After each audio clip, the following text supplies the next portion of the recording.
त्या तुमचं याच्यात येईल. इंग्लिश स्कूलचा एक व्हिडिओ व्हायरल झालेला एक आहे. मिनिट राम राहिले काय लावलं नाही काय? अरे लावलं की मग कशाला आवाज येईल? मला काय सांगाल, एक परतूरच्या शाळेचा इंग्लिश मीडियम शाळेचा व्हिडिओ व्हायरल झालेला आहे. त्यात पाकिस्तानी गाण्यावर त्या ठिकाणी पाकिस्तानच्या एका आतंकवाद्याचा फोटो सुद्धा त्या ठिकाणी चालवलेला आहे. या संदर्भात तुम्ही सीएम कडे तक्रार केली. मुमताज कादरी नावाचा अतिरेकी आहे. याला पाकिस्ताननं अतिरेकी म्हणून घोषित केलेलं आहे. त्यांनी अनेक हत्या केलेल्या आहेत, खून केलेले आहेत आणि पाकिस्तानच्या अतिरेक्यांचा व्हिडिओ परतूरच्या इंग्रजी शाळेमध्ये दाखवण्यात आला. या शाळेमध्ये स्नेहसंमेलन होतं. या स्नेहसंमेलनामध्ये मुंडके छाटा अशा प्रकारचं जे वक्तव्य आहे पाकिस्तानचा अतिरेकी शाळेत दाखवणं, मुलांना त्याचा आदर्श दाखवणं किंवा प्रशिक्षण देणं, याची ट्रेनिंग झाली 15 दिवस त्या शाळेमध्ये. आणि या गाण्यावर नृत्य कसं करायचं आहे, तलवारी कशा फिरवायच्या आहेत, अशा प्रकारचं 15 दिवसाचं प्रशिक्षण झालं. आणि वारंवार अशा प्रकारच्या ज्या काही घटना घडतात भारतामध्ये, पाकिस्तानच्या अतिरेक्याचं काय काम आहे? ज्यांनी राज्यपालाची हत्या केली, ज्यांनी खून केले, अशा अतिरेक्यांचा आदर्श महाराष्ट्रातल्या परतूर तालुक्यातल्या इंग्रजी शाळेमध्ये दाखवला गेलेला आहे. आणि यामध्ये मी जिल्हा पोलीस प्रमुख यांच्याशी बोललेलो आहे. या शाळेची मान्यता रद्द करायची आहे आणि यांच्यावर राष्ट्रीय सुरक्षा कायद्याखाली मोका लावून कारवाई करायची आहे. वर्षभर तरी हे लोक असे देशद्रोही जेलमध्ये डांबले पाहिजेत. नंबर 1. मी जिल्हा पोलीस प्रमुखांना बोललो, जिल्हा अधिकाऱ्यांना या संदर्भातली सगळी माहिती दिली. जिल्हा परिषदेच्या सीओंना सूचना दिल्या की तातडीनं नोटीस देऊन यांची मान्यता रद्द करण्याचा प्रस्ताव शासनाकडे पाठवा. मुख्य कार्यकारी अधिकारी यांच्या सूचनेवरून शिक्षण अधिकाऱ्यांना त्यांनी सूचना दिल्या. शिक्षण अधिकाऱ्यांनी गट शिक्षण अधिकाऱ्याला सूचना दिल्या. गट शिक्षण अधिकाऱ्यांनी केंद्र प्रमुखाला सूचना दिल्या. उंठावून शेळ्याला राखू लागले लोक. म्हणजे हा उंठावून शेळ्या राखण्याचा प्रकार आहे. अशी घटना घडल्यानंतर सीओ आहेत, कलेक्टर आहेत किंवा जिल्हा पोलीस प्रमुख आहेत, यांनी आदेश दिल्यानंतर शिक्षण अधिकारी तिथं जायचं टाळतात. मी काल DYSP आहेत, PI आहेत, यांना सगळ्यांना बोललो. आरोपी सगळे फरार आहेत, मुख्याध्यापक फरार आहे. शाळेचं रेकॉर्ड यांना ताब्यात घ्यावा लागेल. शाळेमध्ये किती तलवारी आहेत का, शाळेमध्ये काही संशयास्पद शस्त्र आहेत का, शाळेमध्ये कॅम्प्युटरमध्ये काय आहे, कपाटामध्ये काय आहे, हे सगळं रेकॉर्ड ताब्यात घेण्याच्या संदर्भात SP, कलेक्टर आणि CO यांना सूचना दिलेल्या आहेत. रात्री 10 वाजेपर्यंत कुठलंही तपासणी केली नाही किंवा यांना चाब्या मिळाल्या नाही किंवा आरोपी सापडलेले नाहीत. जिथं देशद्रोहाचा गुन्हा घडतो किंवा शाळेमध्ये असं प्रशिक्षण दिलं जातं, अशा ठिकाणी पोलिसांनी जाऊन, शिक्षण अधिकाऱ्यांनी जाऊन ते लॉक तोडले पाहिजेत, पंचनामा केला पाहिजे आणि रेकॉर्ड ताब्यात घेतलं पाहिजे. ह्या सूचना मी कलेक्टर, SP, COंना दिल्या होत्या. अद्यापर्यंत रेकॉर्ड ताब्यात घेतलेलं नाहीये. रात्रीतून काही शस्त्रसाठा असेल, काही कॅम्प्युटरमध्ये अनाधिकृत काही गोष्टी असतील, काही अतिरेक्यांचे पुन्हा काही पुरावे किंवा पत्ते असतील, तर हे पळवायला किंवा लपवायला त्याला संधी मिळाली रात्रभर. काय झालं माहित नाही. अद्यापर्यंत ती कारवाई त्यांनी केलेली नाही. यात कौन जवाबदार है? पुलिस विवादित वीडियो वायरल हो चुका है, जिसमें एक तुर्की गाने पर पाकिस्तानी दहशतवादी का बैकग्राउंड दिखाया गया है. क्या कार्रवाई की मांग रही है?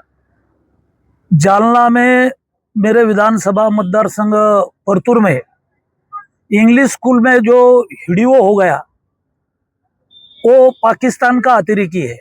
उसने बहुत सारी हत्या की है. वांटेड अतिरेकी है वो. मुमताज कादरी नाम है उसका. उसका वीडियो बताए, 15 दिन बच्चों को ट्रेनिंग दी है. ये वीडियो के गाने पे कैसा डांस करना है, तलवार कैसी घुमाना है, किसके मुंडके छाटना है, किसको मारना है, इसमें बताया गया. इलाहाबाद हाई कोर्ट में इसकी तकरार हो गई थी। इलाहाबाद हाई कोर्ट ने ये गाने पे बंदी है, हाई कोर्ट का निकाल है। भारत भर में ये गाना कहीं भी स्कूल में हो या कोई से फंक्शन में ये गाना नहीं बताना चाहिए, ऐसा इलाहाबाद हाई कोर्ट का निकाल है। हाई कोर्ट के निकाल का अवमान हुआ है, इसीलिए पुलिस ने तुरंत कार्रवाई करनी चाहिए।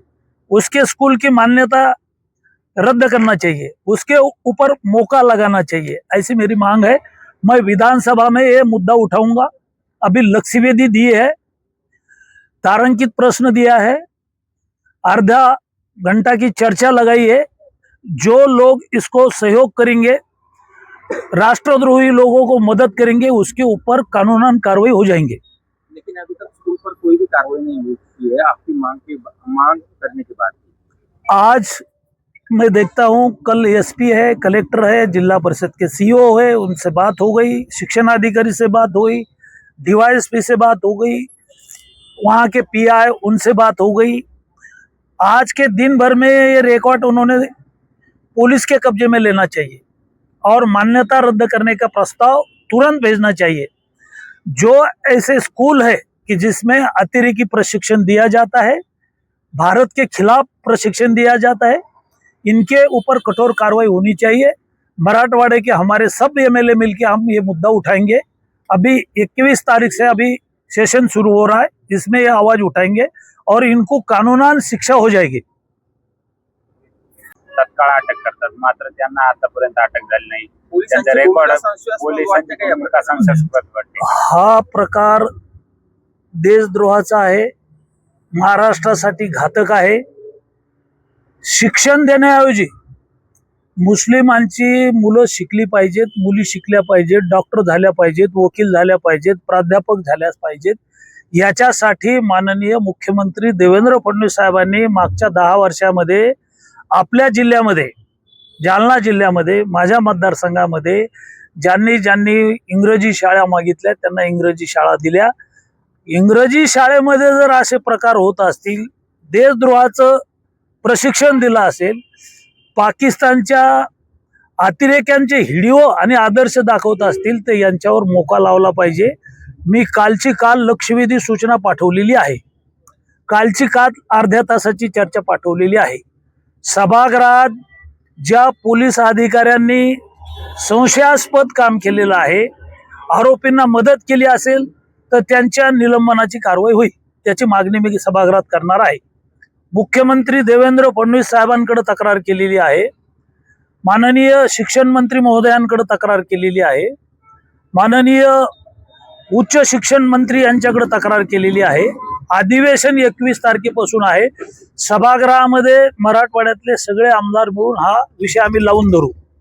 शिक्षण विभागाने जर कारवाई केली नाही किंवा पोलिसांनी कारवाई केली नाही, याची मान्यता रद्द झाली नाही किंवा सभागृहामध्ये यांच्यावर मोका पोलिसांनी, जालना पोलिसांनी लावला नाही, तर सभागृहात पोलिसांच्या संदर्भातली संशयास्पद भूमिका जर असेल तर त्यांना त्यांच्यावर निलंबनाची कारवाई झाली पाहिजे। एक आमदार म्हणून तुम्ही तक्रार करता, प्रशासन त्याची दखल घेत नाही, चौकशी होत नाही, कुठेतरी याच्यामुळे सगळा संशय बळावतो या प्रकरणामध्ये की प्रशासन कुठेतरी मदत करते का त्यांना?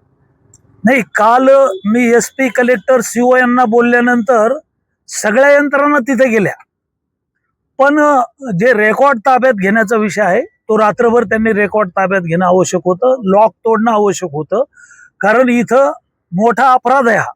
महाराष्ट्राच्या दृष्टीनं ही चिंताजनक बाब आहे आणि पोलिसांनी गांभीर्यानं घेतलं नाही असं मला वाटतं। लोणीकर साहेब